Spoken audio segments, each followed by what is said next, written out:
All right, Mr. Catlin's back at it one more time for some more help on lesson 4 here in this case. And we're solving these quadratic equations. We've reasoned through it, and now we're doing a version where we're using the zero product property. And essentially, we've used the property before. If our output of our function is 0, this is totally doable. If it's not 0, then it becomes more complicated, which we'll have to learn some new strategies. But we have two factors, x plus 5 and 2x minus 3. And when they get multiplied, they equal 0. So that's nice. Having them set equal to 0, we can find the x's that make this happen. If one of the factors is 0, it doesn't matter what the other one is. So our idea here is if we can make one of the factors, x plus 5 or 2x minus 3, if we can make one of these equal 0, then we should be in good shape. So that's what we set up. We set up two equations.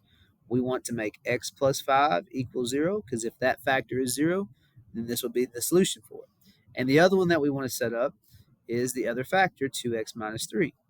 If we can make that equal 0, then that will also be where the parabola hits the x-axis. So these are all zeroing out the function of the parabola. And so what do I plug in over here? This one's pretty easy. To make that one equal 0, x needs to be negative 5 when you subtract 5 from both sides. And then over here on the other side, to make this one 0 out, we have to add 3 to both sides to get rid of the minus 3. And then we would have to divide by the 2. And that would leave us with x would have to be 3 halves.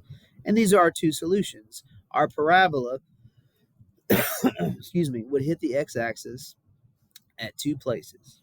It would hit it at, let's say here's the y-axis here. The parabola would hit at negative 1, 2, 3, 4, 5. 1, 2, 3, 4, 5. And it would also hit at 3 halves, which is technically right halfway between 1 and 2, right? And we also know that it's going to open upward because positive times a positive. And if we wanted to, we could find the x-axis or the y-intercept if we do 5 times negative 3. So it's going to cross down here at like negative 15. But generally, the shape of it would be something like this, right? And we also know that it would bottom out halfway between negative 5 and 1.5.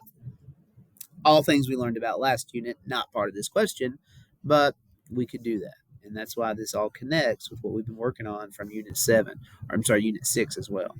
But these are the two answers right here. Negative 5 and 3 halves are the zeros to this function, and we're using the zero product property to do so. All right, that's all I got for this lesson. We'll see you guys later. Bye.